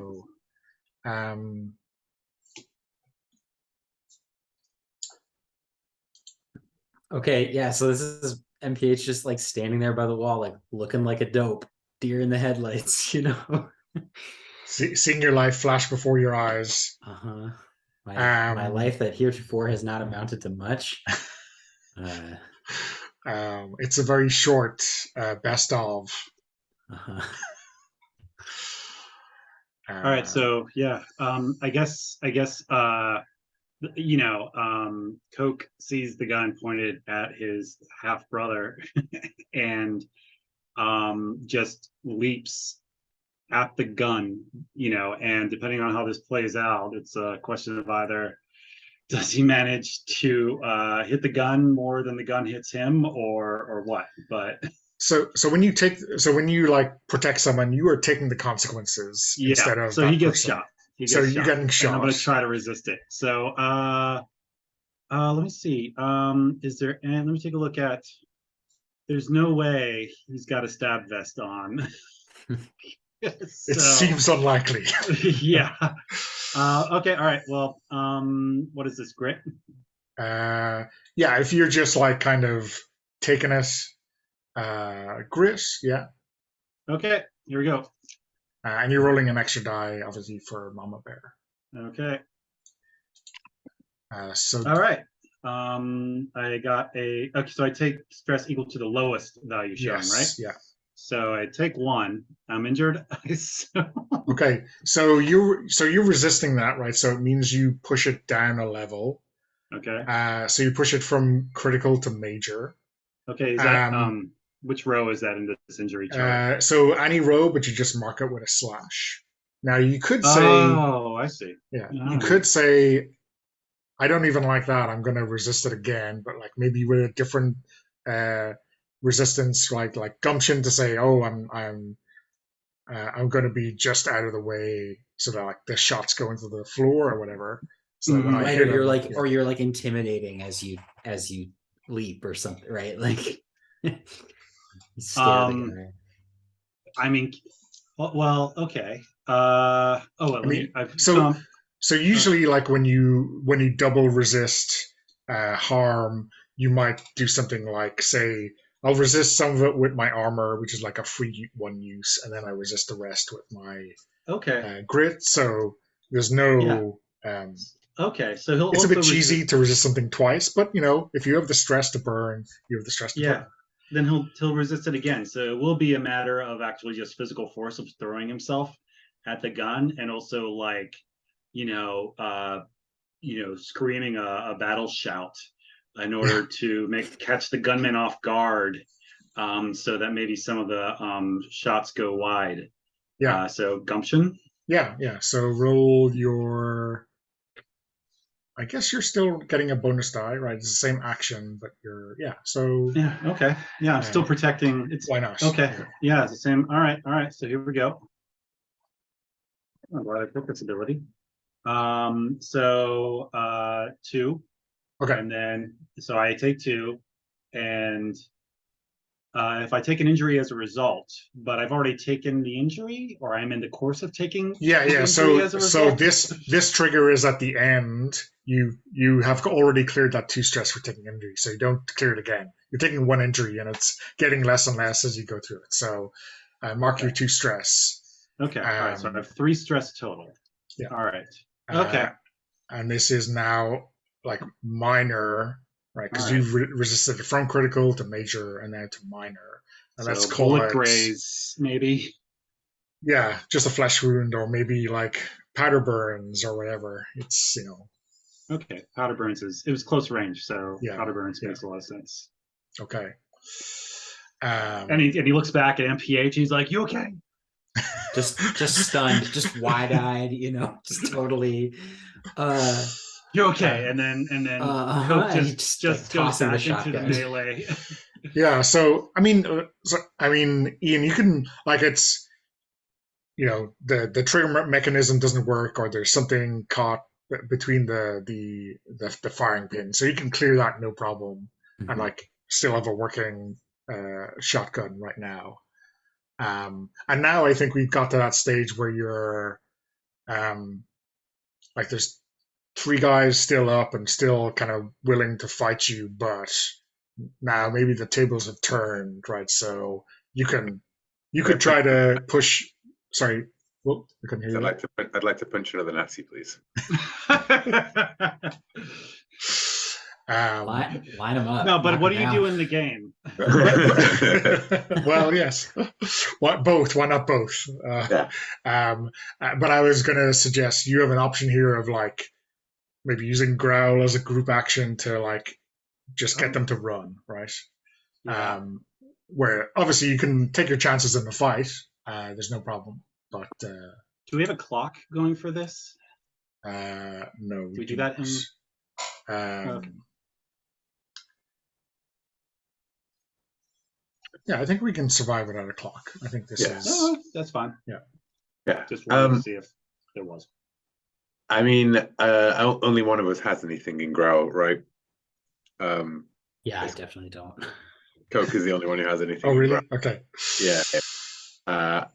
I'm Hope is just there's a whole bunch of people still left standing. Why are we not hitting them still?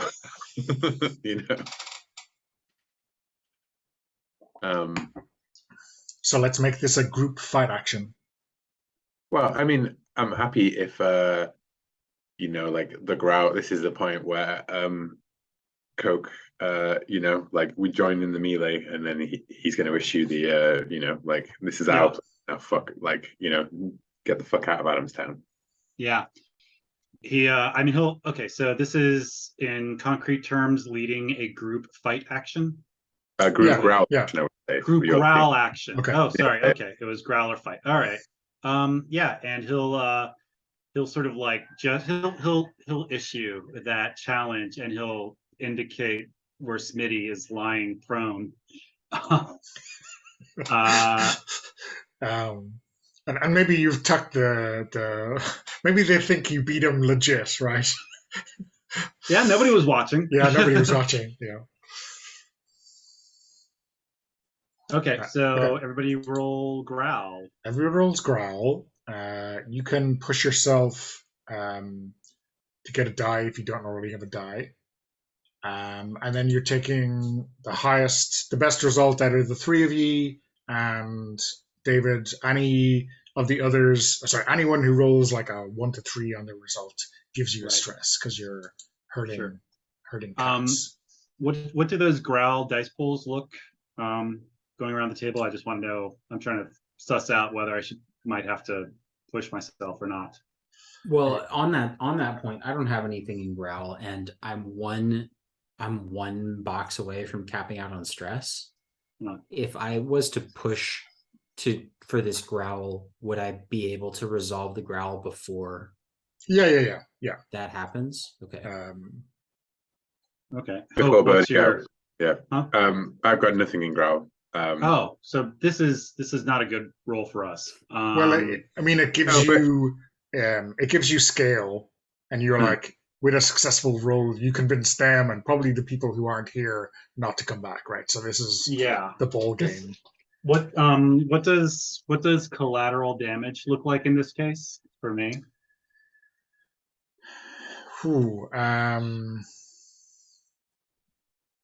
I think maybe like a personal beef with one of these people, regardless of spear point, one of these people is going to be on your rivals list now. Sure. Okay. Maybe Smitty, right? Maybe he's coming back.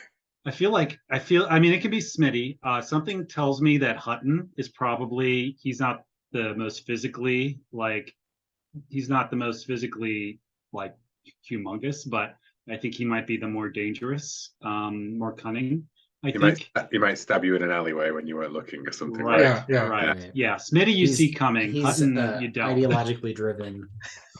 Yeah. I mean, the personal enmity of, one of the leaders of this faction is definitely not to be sniffed at. So yeah, let's go with that. All right, I'm going to put Hutton as a rival. Hutton, what do we call him? A thug. Let's just call him a thug or a Nazi. I don't know. Yeah, a Nazi thug. All right, a Nazi thug. There we go. You judge a man by his enemies. Okay. All right. So I'm going to accept that as collateral. So I will take an extra die. So I'm rolling 2 dice on growl. The rest of you are rolling 2 and taking the lowest. Correct? Or Ian, are you pushing yourself to get a single? I think I want to push here because I think it's appropriate. You want the burnout. I know. You want the burnout. I want the burnout on this one. Yeah. Okay. All right. Okay. Hope isn't pushing herself, and I rolled a 6 and a 3. Oh. Sorry. Jeez. So that's 1 stress for Coke, David. Okay. Well, double 6s. Oh. I'm I'm glad I took that collateral. Yes. All right. I rolled a 5. Okay, so no stress. So yeah, I mean, maybe we start with Hope. Describe your growling, and then let's work up to our crit. Oh, I mean, I think like Hope's growling is just beating the shit out of another guy who then backs away as another guy like gets in the way and then she smacks her, and it's just that kind of like no one can get close to her because she's just a whirling, like screaming ball of energy, just hitting people who come anywhere near her. Yeah, Then Coke's probably just like fucking bang, knocks someone out, right? It becomes the center of attention or something. how about MPH? How do we see him acquit himself? Yeah, I think that this is like holding some of the spear points that are like still like reeling and groaning from the impact of the car at gunpoint with the shotgun, and shouting at them to like stay down and like don't make a move. And as he's doing that, and I'm this is the burnout sort of expressing itself, like I think his voice breaks a little bit, and his hands are shaking on the shotgun, which is not something you want to test in the moment, but also not great news for MPH long term. But double barrel shotgun gives you a certain cachet in negotiations, right? Yeah. Aggressive negotiations. Yeah. David, let's put some icing and a cherry on top of this growl. Yeah, I think Coke. So I'm going to go ahead for more dramatic impact than anything else. Well, a little bit of physical impact too. I'm going to go ahead and check off my special weapon under my items list. And I know we talked about how Coke probably would have been searched. He wouldn't have brought something that's obviously a weapon. But I've been envisioning as his special weapon is actually a baseball bat. And if it's in a very large gym bag, and maybe he has like some baseball equipment in there with it, it just looks like one other piece of sports equipment to be overlooked. But as the fight is continuing, Coke sort of dashes at his gym bag, grabs it, gives it a little flip, pulls out the baseball bat, and swings at one of the corner posts on the boxing ring and just cracks it like a gunshot that echoes through the ruins of the gym. And that's just long enough to make everybody pause to make eye contact. And then with the baseball bat, he just points at the door and goes from face to face to face, and he leaves Hutton for last because he came here expecting to fight Hutton, and he will just continue to hold Hutton's eyes until he leaves. Awesome. And they drag Smith, but they are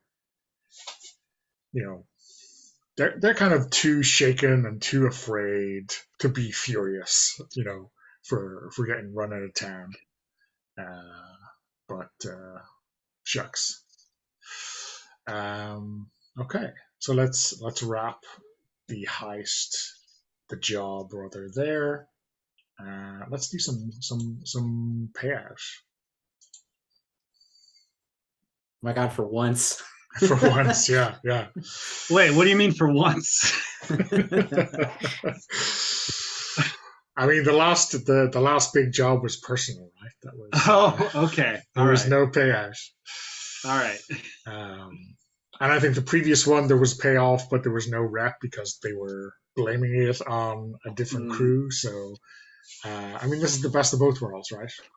Yeah. And obviously, if we'd actually gone to rescue Jesco, there'd be no payout there either. Because there was I had something in mind. Okay. Yeah.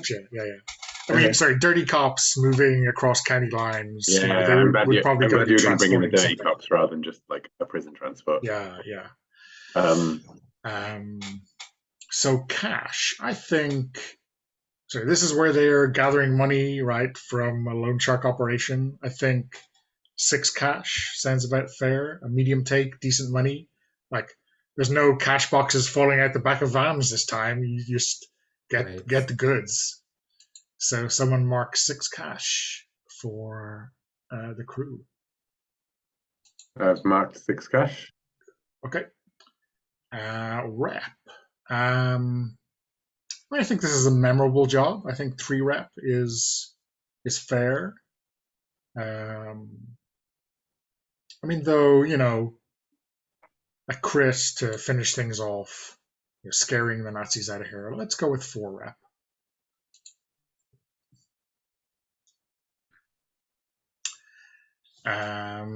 Heat. I mean, 4 rep, you said, yeah? 4 rep, yeah. Heat. I mean, there We was drove a car gunfire, through but it. it wasn't you. We drove a car through a wall, though. You did drive a car through a wall, so let's put out noisy. There were gunshots. Yeah, noisy. I think 4 heat. 4 heat. Okay. Ooh. Getting pretty That's close. one shy of an extra raid. Yeah. Okay. Yeah, and then crew's action influence your status with the other factions. So I think Spear Point We pissed off Spear Point. do not like you anymore. No. Shocking, I know. I don't want their respect. So I'm making that a -1. You didn't kill any of them. It was like a legitimate fight. Oh, Yeah. and before I forget, we should really mark the whole point of it, which is to get your loan sharking as your front business up and running. So +1 income. Yeah, thank you. I don't think this affects any other factions. No. I mean, this is not. I don't think this has any spillover to Spear Point's friends and enemies. I think it's just a regular outcome for that. That's a Betsy Wood county check. Yeah. Okay. Yeah, sounds good to me. Should we do XP? Let's do XP before we forget it. XP for the crew. You increase the authority of your crew over local society. Damn tootin'. Yeah, that's 1 for that. Or maybe 2. I don't know. Hey, I'll take 2. It's a short run. Okay. So Yeah. that's extra 2 XP. You attacked or rejected the powers that be. I don't think of them as the powers that be particularly here. They're just they're very low level. It seems. Yeah. Here. You know what I mean? They're not the powers that be. They wish they were the powers that be. Yeah. Right. Maybe they have some sympathies in higher places, but Yeah. they themselves are not. Yeah. Lived up to your reputation. Ambitious. Yeah. I mean, not punching Nazis is an ambition, right? Yeah. Let's mark that 1. And you express the relationships or inner workings of the crew.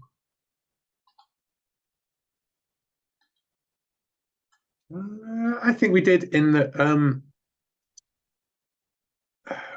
we're a family. The quote it's all about family. I think at the very least we got to see the Coke do the Mama Bear move. That's what I mean. Yeah. So 1 away from the full advance for the crew XP. Which is nice. And David, XP for Coke.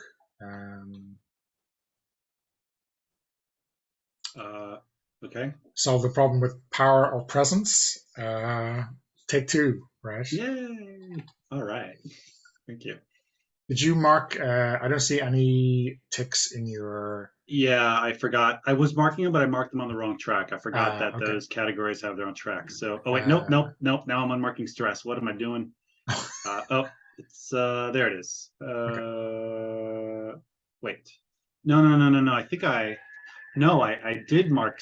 Sorry, I'm new to this character keeper. Okay, I accidentally marked it as stress instead of XP. So I think you were on 4 stress. That's right, and I think you had 3 desperate actions in the race. I did a fight Yeah. for Smitty. I did a growl, but that was part of the group growl. What was the other one? Or maybe I'm counting a resistance roll. Which Yeah, I did a resistance roll. Okay. So it's 2. Okay. Okay. Cool. So 2 for solving a problem with power or presence. Okay. An honest effort on issues outside of your expertise. I don't know. No, Not I that mean, recall. I'm not really I mean, he doesn't really plan, operations like this, but that's part of the game. That's something you do Yeah, routinely yeah. is sort of like scheme. So I don't think that would go. I don't think that would qualify.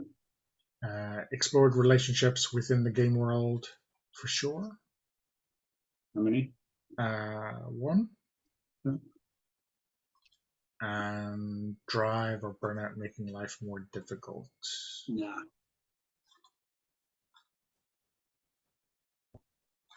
Nope. Okay.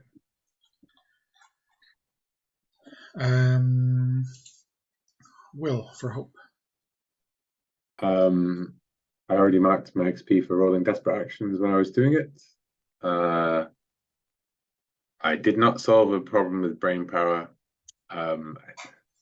I think if anything, Malcolm solved a problem with improvisation. Hope just made the best of what Malcolm's solution turned into. Did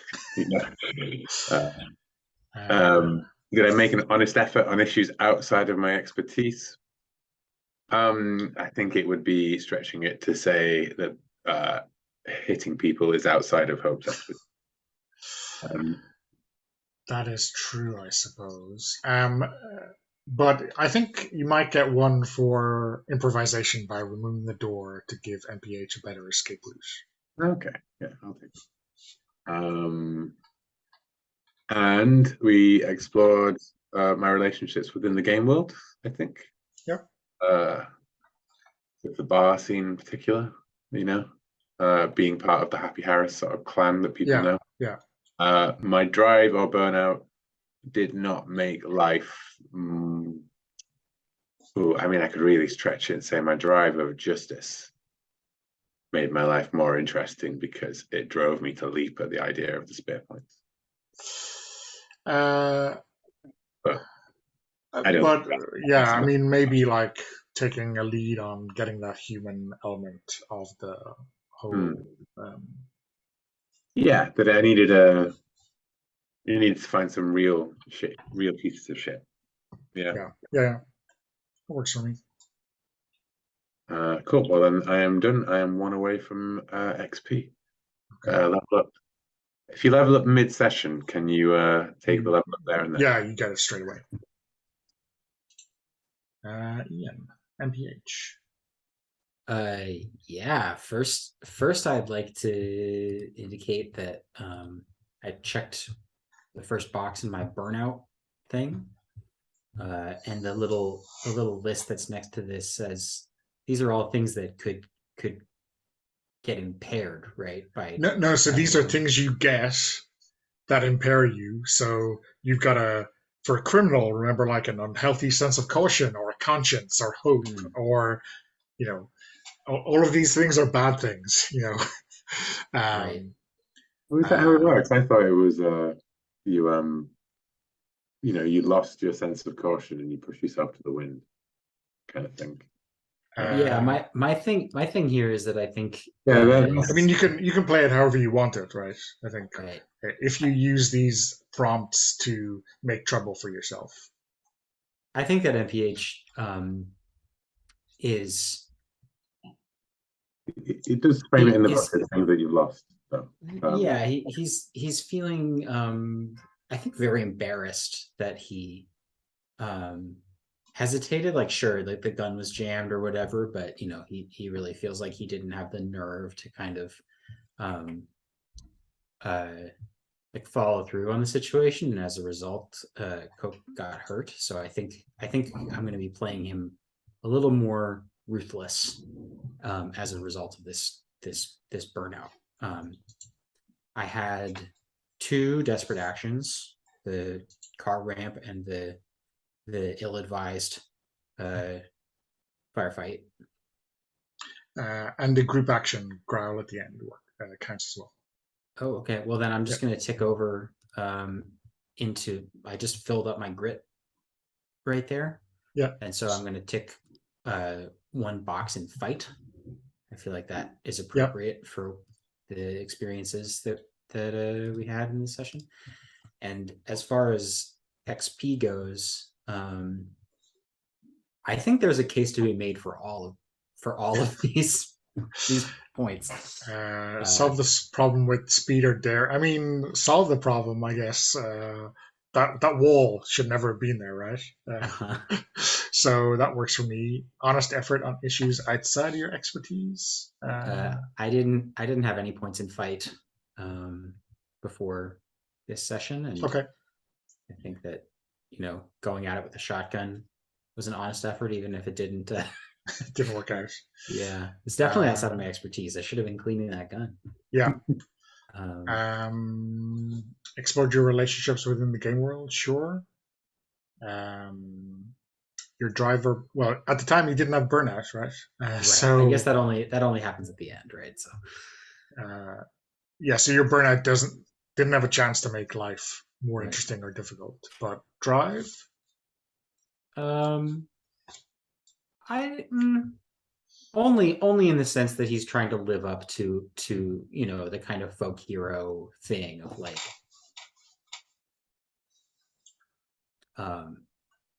taking on these I don't know, clan members because on the principle of the thing, and not just because it makes good business sense or because they've like wronged him or something. Like that's the only. I mean, I think that will be trouble when you put out a single call punch Nazis, right? That might be personal trouble for our next downtime. Yeah. Okay. So 3 XP then. 3 XP. Yeah. Okay. All right. Okay. So yeah. Do you want to give us like a quick vignette or like cutscene for how we see the crew kind of getting to grips with this new enterprise that they're in, or are we happy to stop there? There's one short scene I want to maybe describe to help actually, you know what, I'm going to save it for the end. Like the business has to be set up first before you start advertising it, and what I have in mind is kind of closer to advertising than I mean, can we just take it as the business is set up? Like kind of. Yeah, absolutely. Yeah. So I'm happy to have this be like the stinger at the end of the, that sort of we can infer that all of these things happened before. We see Emerson shaking Hope's hand right behind the thing and going out, holding a scrap of paper with a new date on it, kind of thing, and a new set of sums, and somebody else coming in and sliding an envelope over, and then we cut to Coke doing what you were going to do, right? It was going to be a short encounter with Emerson, but you've got that covered. Yeah. So. Oh, sorry, I didn't realize that was going to. No. I mean, that's what I mean, it can be the scene with Hope can come after it, I guess. Because I was seeing Coke, I was seeing the bar, the Lucky Seven. It's quiet. It's currently between. It's late actually. Maybe I don't know. Maybe it closes really late because we went to the gym after it closed. So it might be pushing midnight here. I don't know. It's late in the bar and it's quiet. There's not really many people there, but Emerson's there. And I do kind of see Coke going in, looking a bit of a mess. I mean, he's still in his sweaty tank top and gym shorts. His fingers are torn to hell. He's powder burned. He took a lot of hard hits from Smitty. So his face is probably red and swollen, and he's probably bruised all over the upper body. But he's sort of, kind of,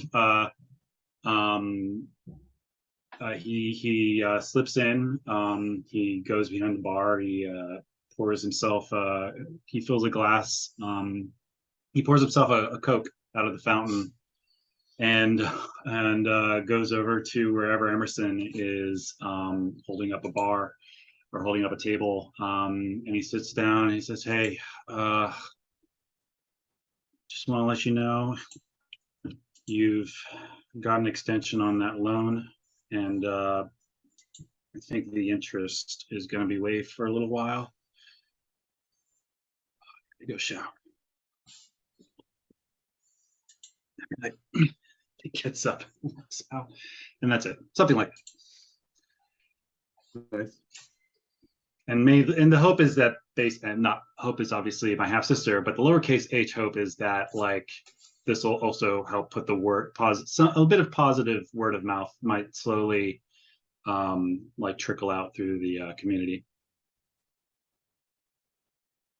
And then of course that scene with Emerson shaking hands with Hope later and a new script or whatever. That's the montage for like his time. Yeah. Cool. I was wondering, we've only got 10 minutes left, so I realize it's unlikely. But anyway, I'd be happy to power through my downtime basically and just seed more time for the next session when Sabine's here, hopefully. I'm just conscious of like a character who won't have any downtime because they've already done the downtime coming back into the, Yeah, I mean, we could always just handle downtime very mechanically. Yeah, that's what I meant. I was going to say offline, off the call. Oh, perfect. Yeah, if we wanted to do. Mine is entirely focused on not being bruised ribs and back. Yeah, not being road rashed, not being powder burned. Well, I was like, we got enough cash for one of us in our Hellraiser, in our cruise sheet. We have enough cash in the bank that one of us could raise our personal actual bank level, right? Like to a high enough level to actually afford healthcare. Or I hadn't marked the desperate action for the group role because I thought they didn't apply. So I have leveled up. I think I might take the Wheelers high on the hog. You always enjoy the finer things in life. Treat your bank as being one level higher than it actually is, which is a shortcut to being able to afford some sort of healthcare, I guess. But yeah, I've just been staring at the mechanics and trying to work out how I can best afford to not just slowly die in criminal America. Yeah, it's a toughie, right? The healthcare for a small crew is not great, It definitely teaches you need to make some bank and shove it in your and raise your level beyond poverty. There's also probably like the one hospital in Seco Creek. Like it's a lot of consolidation in that regard. Not a lot of like neighborhood clinics or whatever. And somehow it's all out of network, despite being the only one. Okay. Ian, do you think we see like a quick vignette of MPH? Yeah, sure. I think this is MPH and Gonzalez back at the racetrack. A couple, maybe I don't know what the time frame is here, but like it's the next day or the next a week later or something, and MPH is for a bit of like visual symbolism, MPH's like denim jacket is the wash of it is a few shades darker than he was wearing before, and he's sitting with Gonzalez and he gets up. Somebody comes up to him who Gonzalez doesn't recognize, and MPH stands up and glad hands a little bit, and an envelope changes hands, and he sits back down, and Gonzalez is like, who was that? Who the fuck was that? And MPH is like, nothing, don't worry about it, doesn't concern you.